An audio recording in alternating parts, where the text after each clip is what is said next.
Benjamin Netanyahu is to Israel, so shall this man be to the United States of America.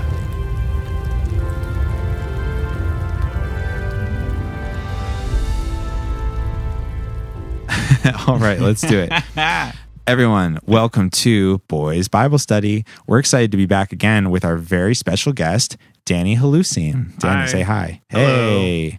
Danny's joining us with an impressive resume in the Christian movie field. Under the name Deeper Understanding, he has contributed videos to Everything is Terrible. And also, you had a run-in with Kirk Cameron himself, the big man himself. I was sort of hoping you could talk about that experience a little bit before we get started. Sure, my buddy Kirk. So we've done, as Deeper Understanding, we did a couple of edits involving Kirk Cameron, but there was one in particular where I found this video where him and Ray Comfort, you guys all know Ray Comfort, right? Oh, we love him. Yep. He accosts people on the Venice boardwalk. Yeah, so there was a video of the two of them basically doing that at the 3rd Street Promenade and just on the street about how to witness to gay people. So as a gay person, I had a particular interest in kind of dissecting that video. And so I did like a 2.5 minute edit of it. And I took some things out of context, but I think they still represented Kirk Cameron's philosophy, and one of them was that he's anti-gay, which I don't think there's any question that he is. And so I put it out. The real problem with the way many Christians try to witness to someone who's gay is that they don't understand that homosexuality is one particular branch on the deep-rooted tree of the sinful nature. It slowly started getting picked up by different gay blogs, and then by more mainstream blogs, and like the Huffington Post covered it, and then TMZ covered it. And that's when I guess Kirk Cameron felt he had to make a statement about it. And so he said that, we took things out of context, blah, blah, blah, blah. And it was funny to see my name on TMZ's site.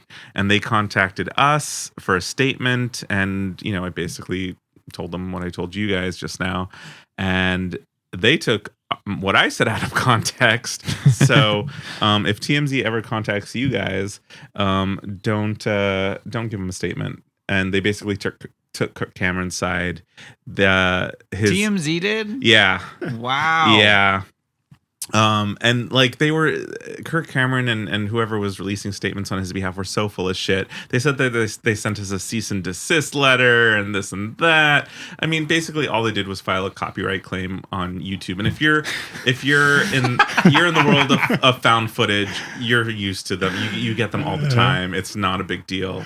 Well, they also prayed. Yes, they prayed against you. Did also pray. And so the video's not on YouTube anymore. It is on Vimeo under a different title. The Lawless Zone Vimeo, the Wild West of the internet. Can we link it in this episode? Yeah, of course. Sure, I'll give you guys if you're the cool link. with that, that'd be great. So YouTube, TMZ, Christian, Vimeo, atheist, or Satanist? I want to say, well, Hedonist. I've had my own issues with Vimeo. They actually deleted an account I had because I did anal massage for pleasure and relaxation. Oh. And they Wait, the video? Yeah. Oh, okay. That was one of our first edits. To be clear, you edited a video of anal massage and I was not relaxation. in it, and I did not make it. Okay. It was one of the first edits I did for EIT. I love that one. And I uploaded it to That's a Vimeo. classic. And not only did they take it down, they just deleted our whole account. Wow. Delete your account, loser. Yeah, so I had to make a second one under a different name. It's a Vimeo fascist libertarian. Yes. Kirk Cameron, as we all know at the podcast, and maybe some of our listeners know, is a very influential figure in Christian movies. If it weren't for him, I don't know, the genre would probably be a little behind where it is now. He really put a celebrity face on it. And dollars. He's like the Orson Welles to, who's the guy who did The Time Changer? Oh, the Cristiano brothers. Yeah, they're like Eisenstein. Wow. Wow. Have you guys interviewed Dave Cristiano? Oh for this God! I mean, podcast? that would be an No. amazing get. Yeah, do you know him? No, That would be a get. Let's get on it. reach out. But before we get to talking about our movie for the day, The Trump Prophecy, I thought it would be important to bring up Kirk Cameron's seminal work, Fireproof, which is a very famous and early entry into the genre of Christian firefighter movies. So many. Yes. Fireproof. In the Trump prophecy. I could go on. I have my theories, but why do we think that firefighters are such important figures in the Christian mythos? Because they're saviors. They're so non-controversial. Even though there is a lot of evidence that pretty much every emergency service response time is based on where you live and what's going on in your neighborhood. Yeah. But the firefighters, I think, are generally like, you can't really.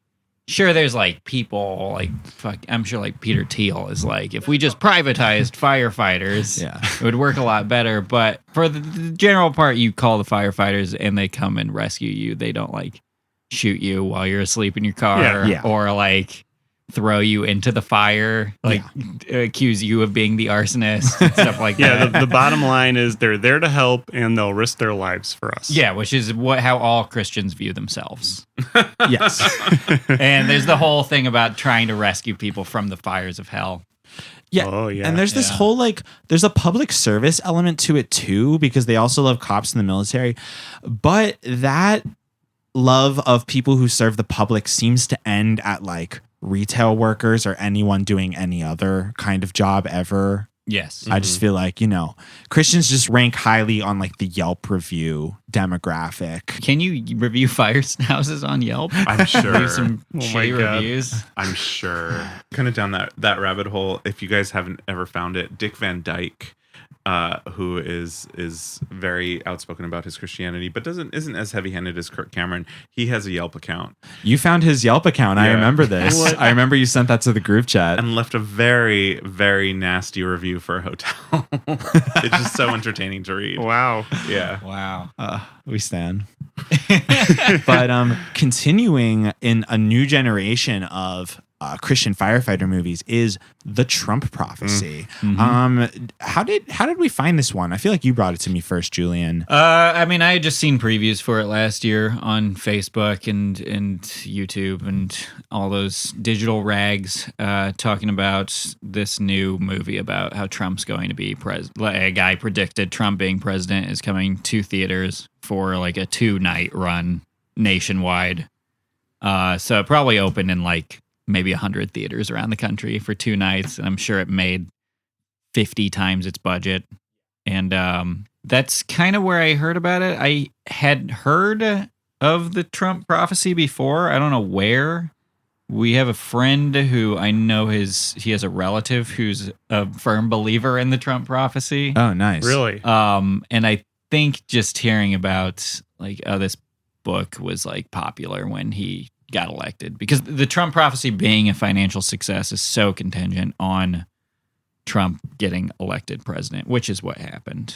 Yeah, it was a gamble and it paid off. Which I don't know. I don't even know if there's like proof or anything if this guy actually came up with this shit back in 2011. Right. He could have just like came out in 2015 and said, or 2016 and said, hey, 4 years ago I said he was going to be president. Yeah, it's a mythology thing, but there's so many movies like that. Like, we all love the Colton Burpo story. Yes. The movie Heaven is for Real, based on the story of Colton Burpo, who just everyone chose to believe went to heaven and came back. And Christians are really into doing that with media, like hearsay spiritual experiences becoming like huge phenomenon. Yeah, I mean the entire religion is Oh yeah, based that's off a good point. of believing tall tales. That's a really good point. Not to get too edgy, Whoa. we don't want to disrespect any firefighters. Well, no. Or creative narratives at all. Yeah, Yeah. I was sort of thinking that we would start out just by giving an overview of the film. It's structured in a very unique way. It hits the notes of your regular Christian movie, but it does so in its own special order, and I like it. So I don't know, maybe Scott, would you want to start us off? Let's see. It starts off, he's fighting a fire. He can't get everyone out. A boy dies. He's been on the force for 20 years. He's really traumatized from this because he feels like he is a savior to people. And so from what they've shown, he is. But then he's like really traumatized from it. Even though if he stayed on the force, what is it, like 2 more years? Maybe five more years. Yeah. He would get a much better retirement payout. But he's like, no, I can't keep doing this. And his wife will agree with anything he wants to do. So he's like, she's like, whatever you got to do. And His then wife he tells, and only friend. yeah, Only that's other true. person he interacts no with outside of support work. system. You're right. I didn't None even at notice all. it. One thing I noticed. Sorry to interrupt you, Scott. No, One go. thing I noticed about this movie is that nobody has any chemistry with each other. The husband and the wife, the husband and the fire chief, the husband and his colleague of 20 years, the mother and the son. Like nobody has any chemistry. There's no connection between the characters. There's no support with any of the characters. Yeah. It's actually really depressing to watch. Very It's sad. very bleak. I think there's very a way. bleak glimpse into the life of a Trump supporter. The way male friendships are depicted in this movie is pretty bleak. I think it's that way in a lot of Christian movies where it's really hard for them to imagine, much to less write, like a loving male friendship in movies. It's a lot of like firm handshakes and like we don't go there. Right. I mean, a lot of the movies I've seen that deal with like a firehouse as like a central location, granted it's in gay porn, but they're very loving with each other, and they're very, they're hands-on, and it's very different. Yeah. Gay porn and Fireproof are basically up until this point. Yeah, little do the Christians know that their whole opinion of firefighters would change if they were to watch these other firefighter movies. And also, I just want to call back to the chemistry in the firehouse and Fireproof, because they have that amazing hot sauce chugging scene. Yes. And they really devote a lot of the movie to showing the relationships. And in this movie, the main character just ostensibly has people around him, but just seems very, very alone. Yeah. It's sad. Yeah, I do also remember somebody who they don't seem to be friends necessarily, but are positive acquaintances. Like he says something about like, oh, you have a son or something like that. Yeah, it's like wait, how none long of have the you worked together don't for? know anything about each other. Yeah, one guy, after the kid dies at the beginning, they're back in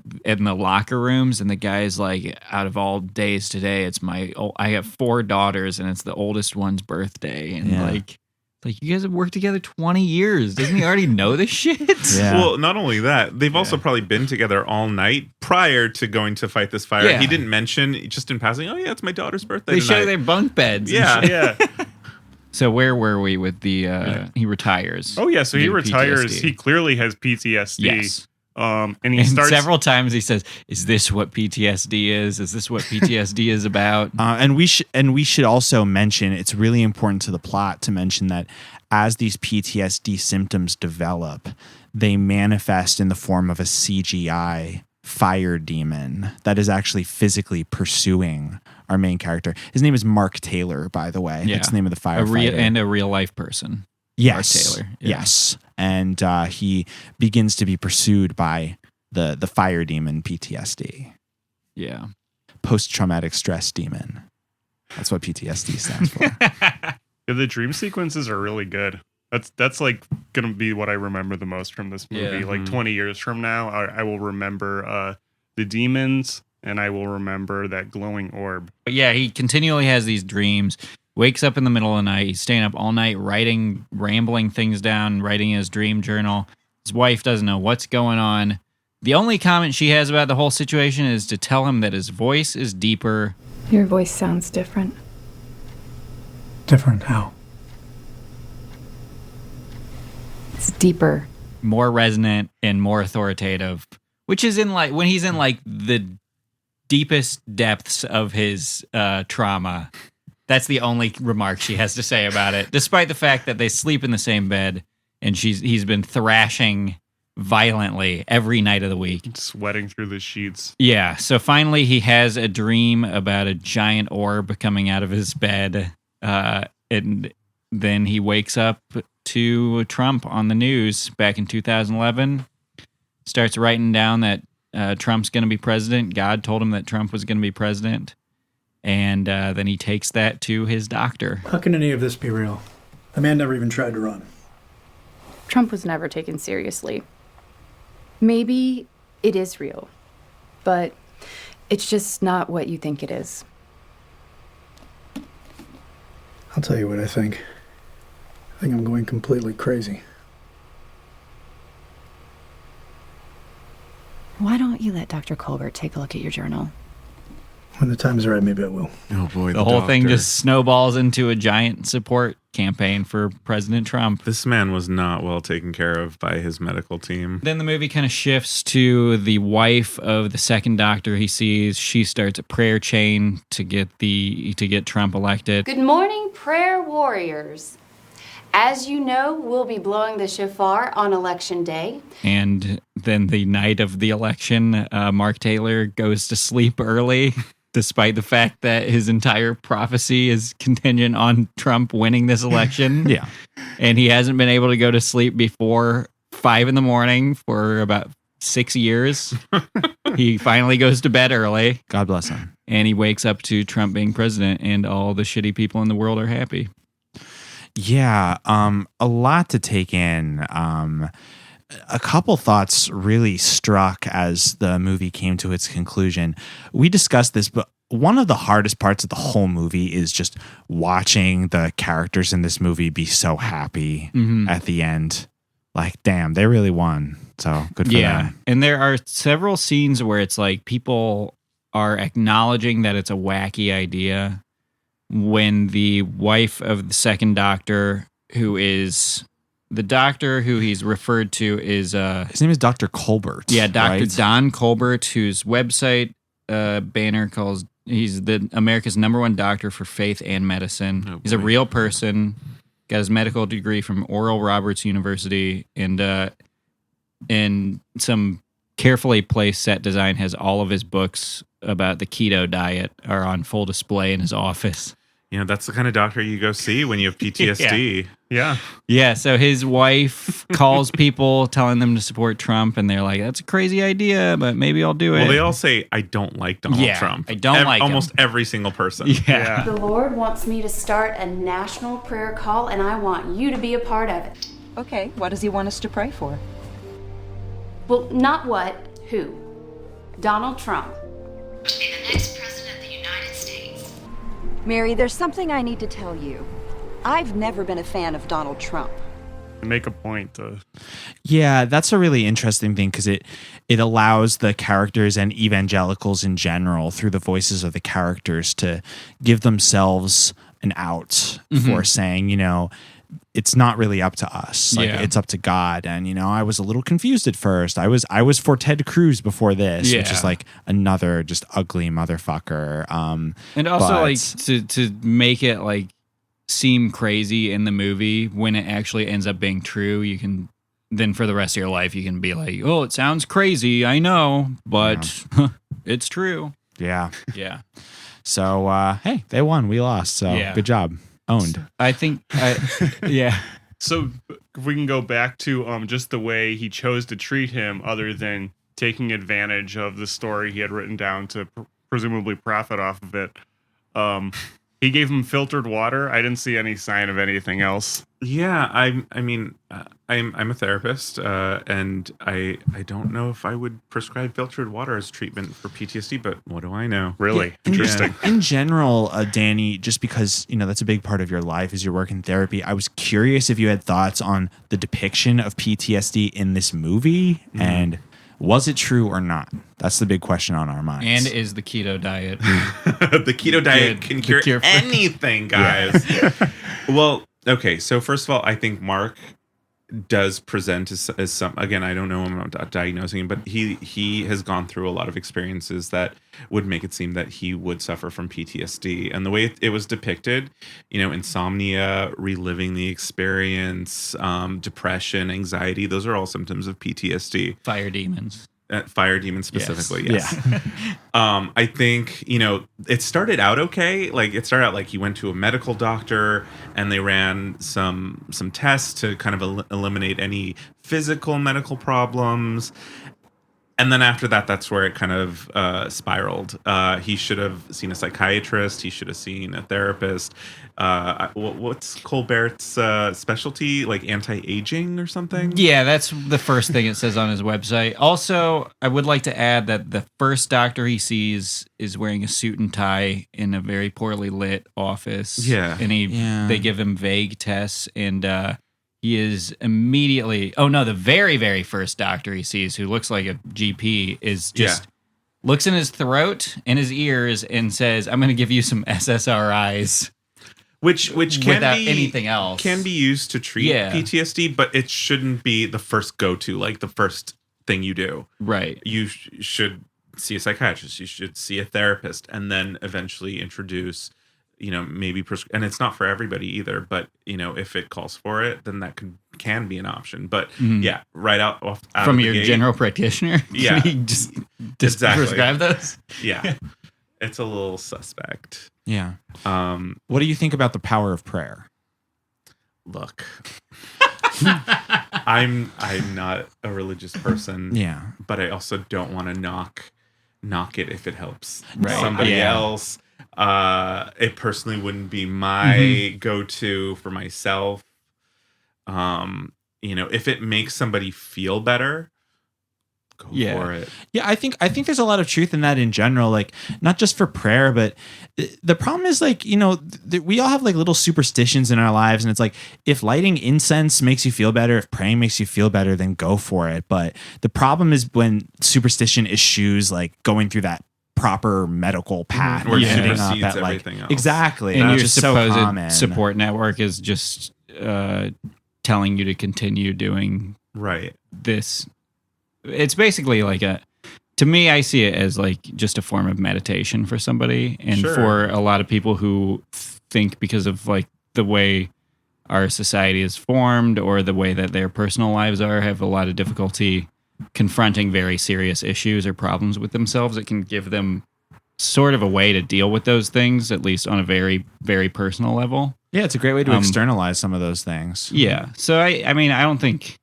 I'm just speaking for me. I don't think there's any problem with like somebody praying, but when it's like everybody is like, yeah, that'll solve all of your problems, which is what this movie basically did. Yeah, yeah.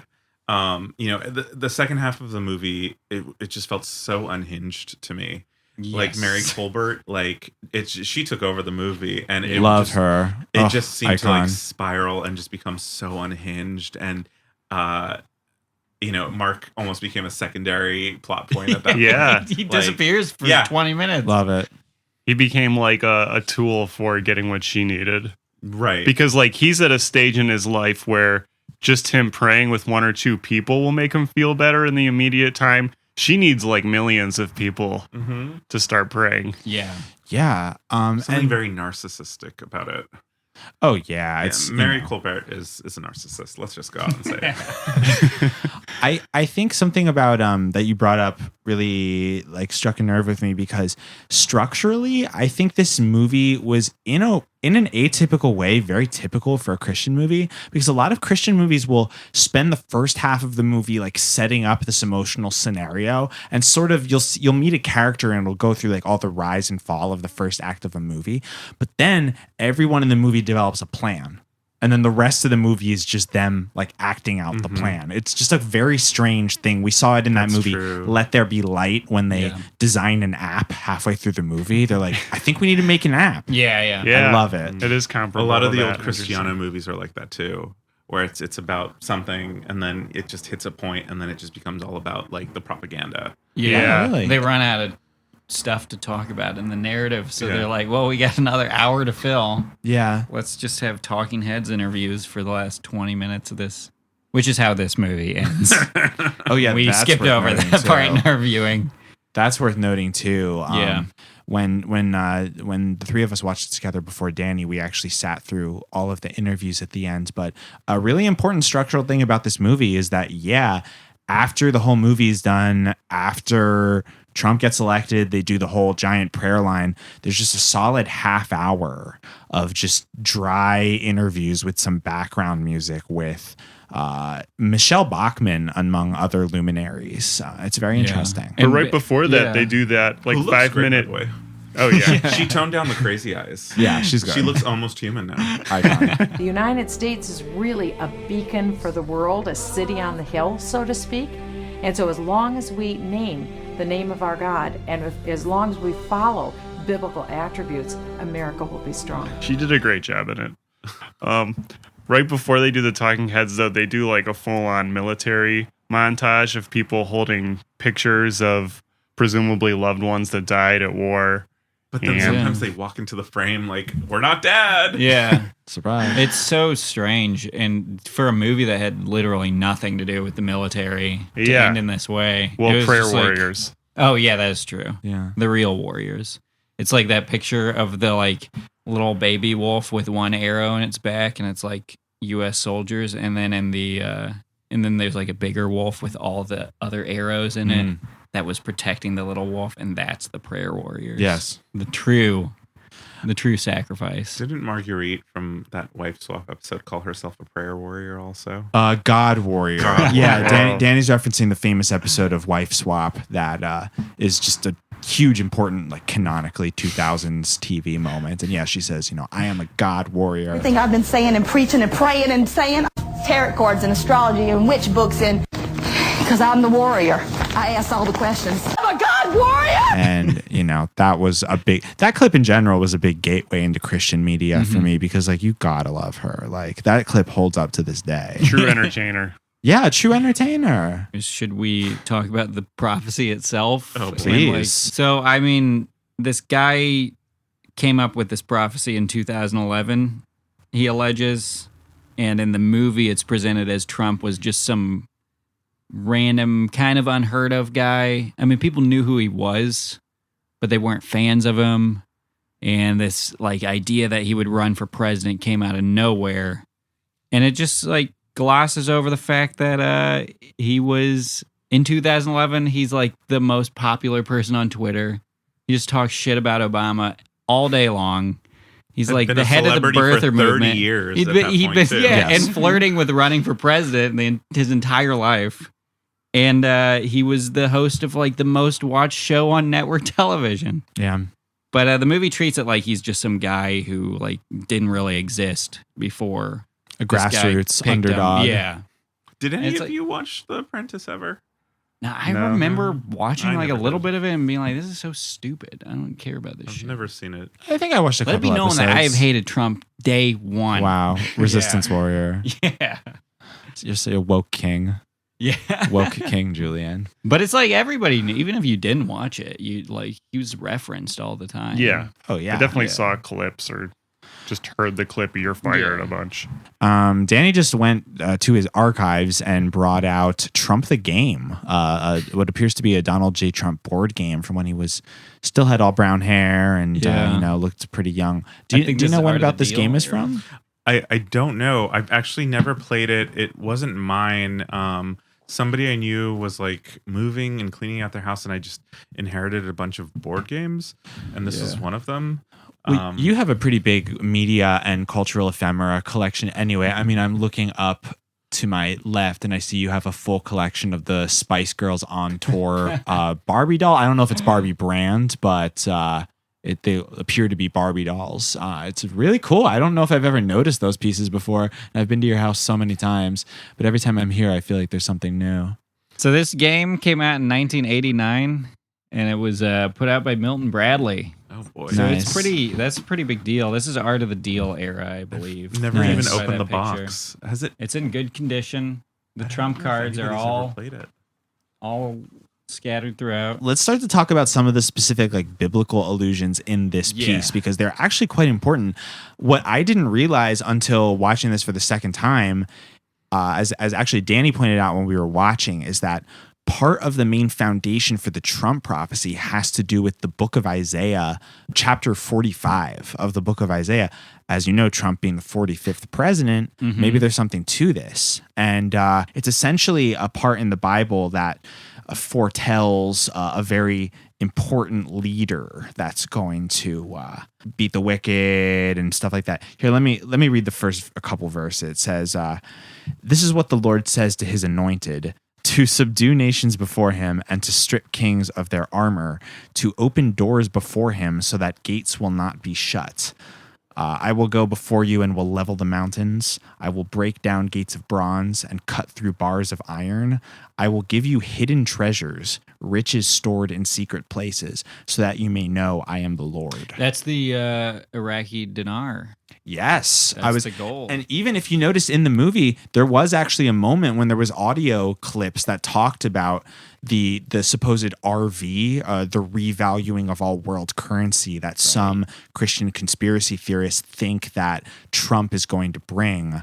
I don't know if we ever talked about this, Danny, but there is a belief that some people share that a prophecy you could say is that at one point Trump is going to make every world currency equal the same as each other. Like, so therefore what people are doing is they are buying very cheap world currencies. A popular one is Iraqi dinars. Okay. And they are saying, you know, if we buy 1 million, for instance, Iraqi dinars, once the revalue happens, $1 million. it'll be $1 million. And people, you know, it's a very widely held belief. Friend, I can't remember which friend it was, but Nate. Nate of Nate of Boys Bible Study brother podcast, Loose Lips. Yeah, Loose Lips. Reports that his own family, members of his own family, actually own dinars. It's very exciting. What if it happens, but it just goes the other way? Like So our money's made to be worth way less. Yeah. Oh, that would be pretty sick, actually. We just bottom out all currencies. I mean, after watching this movie, I'm not going to knock anybody's things. No. I didn't think Trump would be president. No, and then he won. And he won. The prophecy came true. I didn't even consider it in 2011. Right. Yeah. And meanwhile, this firefighter He was wasn't on my radar. Yeah. Yeah. And now this guy's looking at orbs. Yeah, which was another prophecy in my mind, because there was remember that clip? It was like shortly after Trump got elected. Mm-hmm. He was with a couple other world leaders, and they had that glowing orb. And they all had their hands on it or something. That was Yes. God. That's the shape of God in this movie and in real life. Another big evangelical reason why Trump is very popular, that's used often in this movie, and I was hoping we could talk about, is the idea of strengthening our bond with Israel. Yep. Yes. Yeah. I have a lot of family members who supported and still support Donald Trump for that, solely that reason. Right. Which blows my mind. I haven't been to Temple for a very long time, and I would be very interested to see what my synagogue in Fort Wayne, Indiana feels about all this. Yeah. Because there was never any sort of political thing. Like, I never heard any sort of like political leanings either way when I was growing up in a very red state. Yeah. Huh. At synagogue. The purpose of the Trump presidency is to strengthen that tie, and that should be the baseline view for any upcoming political candidate or anyone who wants to hold office, is to just be like extremely pro-Israel. And The weird thing is, so Hillary Clinton was pro-Israel. I would assume so. I feel like every politician Yeah. who wants to succeed has to be pro-Israel. Yeah, so I don't know why that was Yeah. all of a sudden like...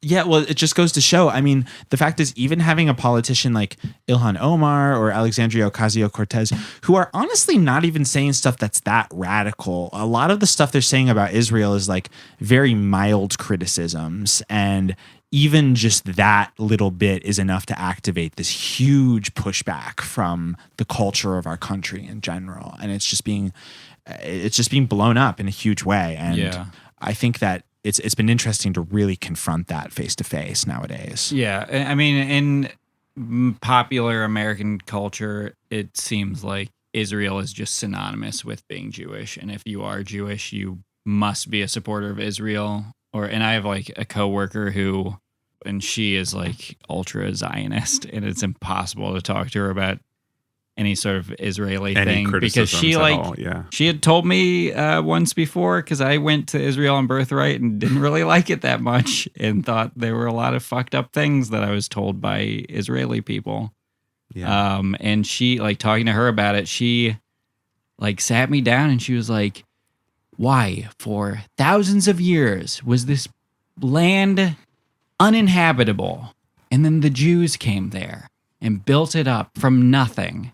And I was like, you crack a history book, lady. That's not what the region was like. Yeah. You believe what you want to believe at the end of the day, whether the facts are there to back you up or not. Yeah. Certainly. And Trump saying things like, we are going to recognize Jerusalem as the capital. Mm-hmm. That was really just music to the ears of evangelicals everywhere, to the point where they were willing to put aside any misgivings they would have about, his appearance, his character. As we discussed, they say many times in this movie, I was never really a fan of Trump. Yeah. But the fact is that those elements were just so important to them that it really didn't matter. One of my favorite scenes in the movie is when one of our protagonists takes time to do a prayer meeting. She's like doing a prayer, I guess, to a bunch of people on speakerphone somewhere. Yeah, a prayer line. Yeah. From the airplane bathroom right before they're supposed to take off. I think they're delaying the flight. Yeah, that is definitely heavily suggested. Good morning, everyone. I understand there's thousands of us. Praise God. Father, we thank you. We praise you. You're going to do what you said you're going to do. Ma'am, could I get your drink order? Oh, God. What is going on in that bathroom? Is there somebody praying in there? That she waited until they're about to be like, okay, take your seats, and then she ran into the bathroom to make this Kind call. of unclear, though, because the stewardess just lets her, the flight attendant just lets her go into the bathroom. She gets distracted by a bag falling out of a overhead bin.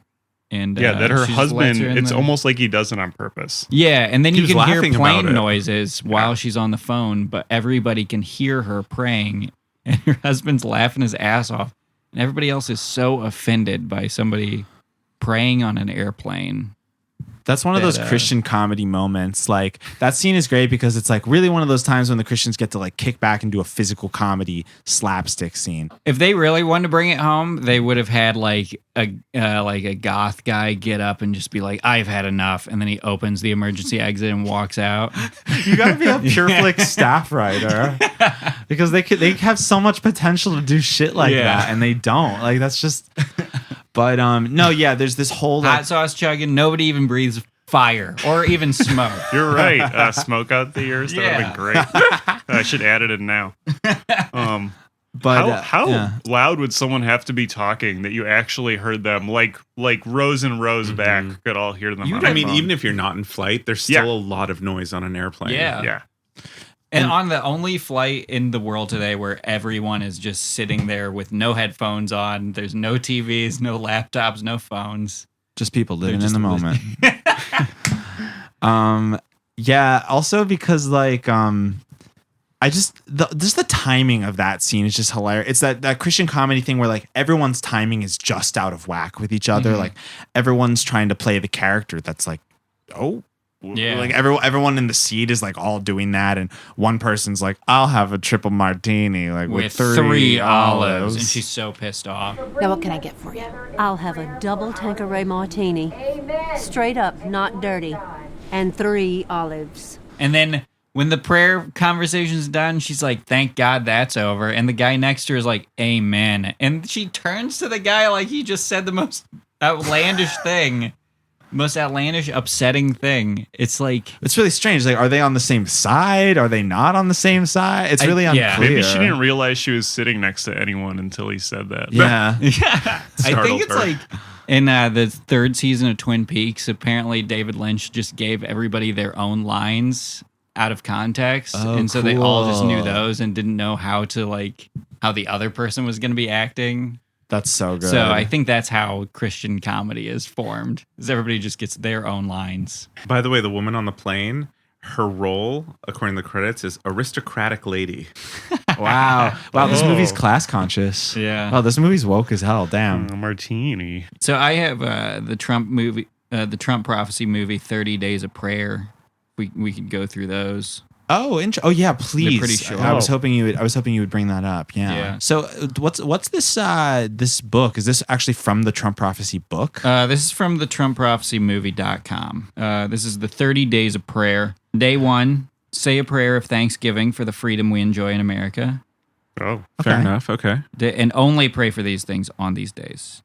Day 2, pray for churches today as they celebrate religious freedom. As we all know, Christians are more oppressed than ever. Yes. Day 3, pray for American workers today, those who labor to make America a great country. Okay, Happy woke. Labor Day. Woke. So whatever I like the that. 3rd of the month is Labor Day, which I think isn't Labor Day. September? I don't know. Maybe this is September because November Oh, yeah, election. Oh, leading up to it. Yeah. Oh. Just an idea. Okay, and so they were starting this very on a Saturday choreographed. too. Yeah. Yeah. But okay, like I said, they have an aristocratic lady in the plane, and now we're praying for workers. This This is, is actually a woke yeah. communist movie. If this was where the Jehovah's Witnesses praying for the workers would have been the first day. Well, Yes. hold on, Go because in ahead, a couple sorry. prayer days, you're going to be a little upset. Oh no. All right, so God. pray for your local government officials as they lead in your community. All right, we're Okay. starting to go down a bad path. I'm on board. Day 5, I want you to get in your matte black Mustang with your Punisher sticker on the back because it's pray for your local police officers day. Thank God. Day 6, pray for our government agencies that they would put American people first. That one stabs at the heart of the deep state. Number 7, Yeah. pray for our schools, for safety for our kids, and the quality of education. So we had 6 days of children not being protected until Yes. we got to okay. And only open one season. day.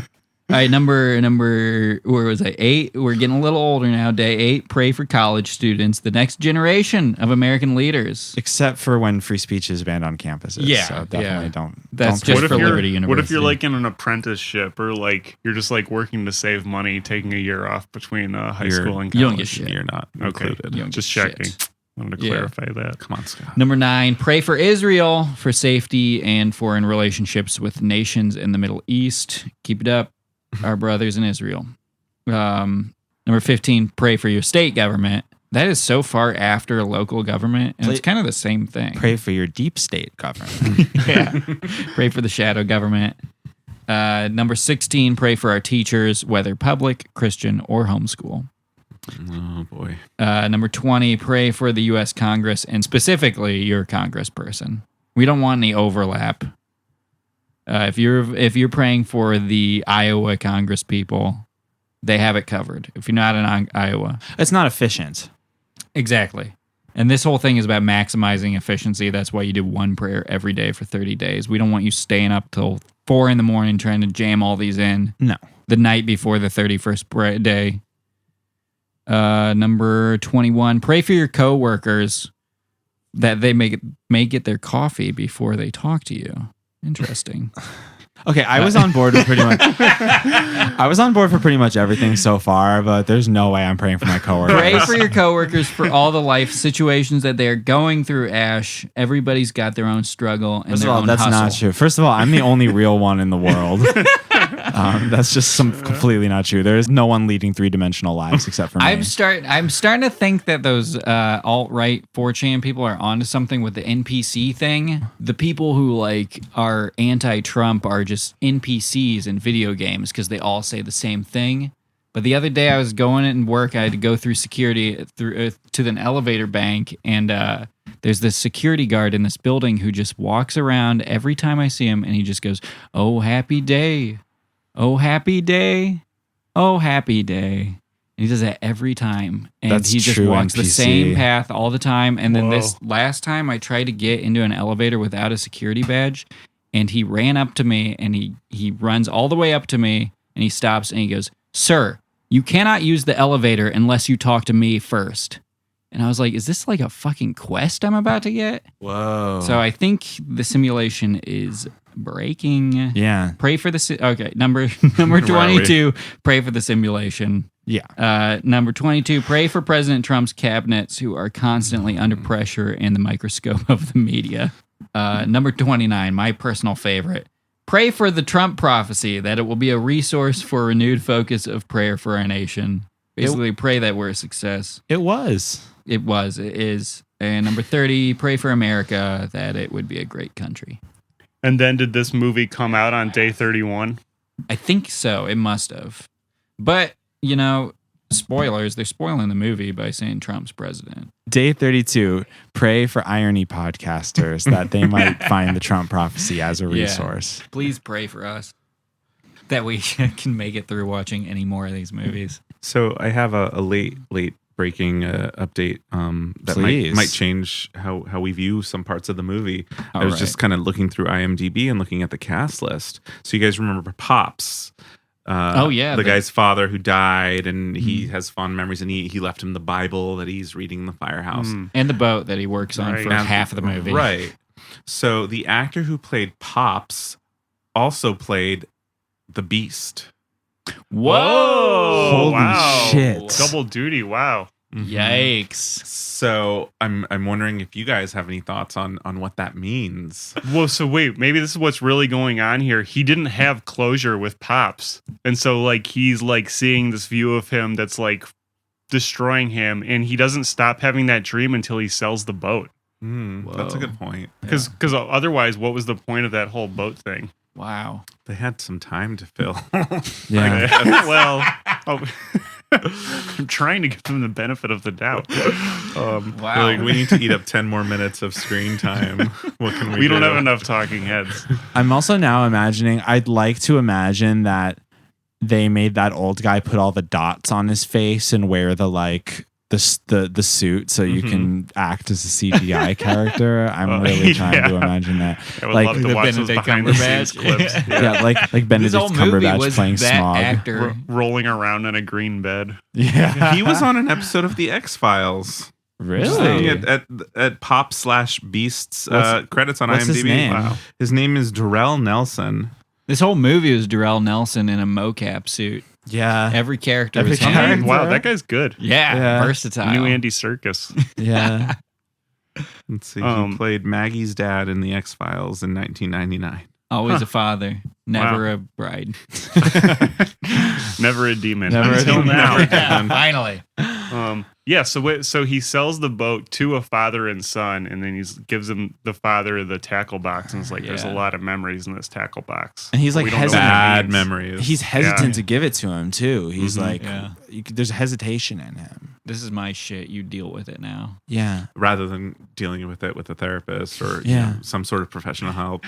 Yeah. That's like another thing. Like this is like true across all cultures, but like just the idea that manual labor will like help you with your, like, you don't need to talk to somebody, you just work on something, fix up your boat. Work will Don't save talk. you. Your voice will get deeper. Don't ask for anything. Like there's no social safety net for you. Just work. The only social safety net is the fire department. Yes. That will save you.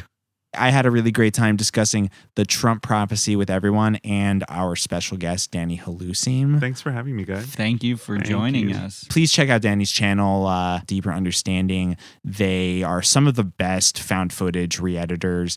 Your topics have included not just Christian stuff, but you also bravely covered the Ayn Rand movies, the Atlas Shrugged. That was Atlas Shrugged, right? It was a trilogy. You bravely covered the Atlas Shrugged trilogy and did re-edits of all of it. Love it. So thank you for your service. The Real Troops, found footage comedy editors. Let's be clear about that. That's like the baby wolf with the U.S. soldiers. Yeah. The bigger wolf with the found footage comedy. The prayer warriors, and then a giant bear with like fucking axes and spears in it. Those are the found footage warriors. So keeping you safe at night, so you can have sex with that fire demon. Yes. Yeah. That's beautiful. Whoa. Yeah. So I definitely think we should end this podcast with the customary blowing of the shofar. All right. Keep in mind, it's not a ritual, but when we all do it together, it can sort of influence. It shifts. Yeah. And so let's Who's take a everybody moment. blowing for real quick? Blowing for all those hard-working firefighters in all the gay porn films I've seen. Beautiful. I'm blowing it for all my favorite singing and dancing J-pop girls. I love them so much. I'm blowing for all my favorite dream demons.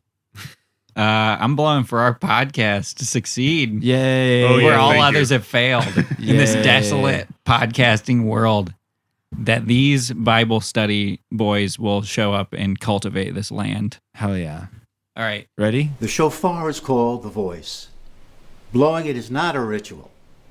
On your own, it's merely the sound of a ram's horn. But when your voice is joined together with God's voice, something shifts in the spirit realm. It becomes a supernatural weapon.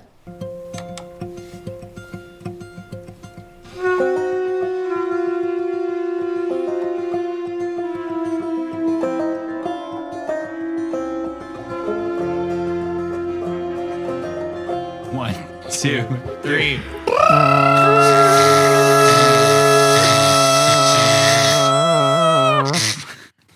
Yay. Wow, that was powerful. Bye. Bye. Really quick, we actually forgot to give a review of the movie, which is actually the only reason why we're here. What'd you all think? I thought it was really great, especially after realizing that the demon was his actual pops. Really brilliant. I'm going to give it 30 out of 30 prayer days. Oh, wow. That's like a Jordan Peele kind of twist. I thought it was just a wonderful guide for life and how to influence a presidential campaign. I'm going to give it 5 out of 5 God orbs. I thought the character of Mary was just great comic relief and was some of the best like slapstick I've seen since Lucille Ball and I Love Lucy. Yeah. So I give it 5 out of 5 pies in the face. That's wow. I thought the movie was really biblical, but it was also forward looking at the same time. I'm going to give it $1 equals 1 dinar equals 1 world currency. Wow. Beautiful. All right. All right. Bye for real. Bye. Forgive me, Father, for I have sinned. I feel your love in me, it's coming from within. Oh my God, my devotion is so unwavering. Divine emotions when you enter me. Every day you take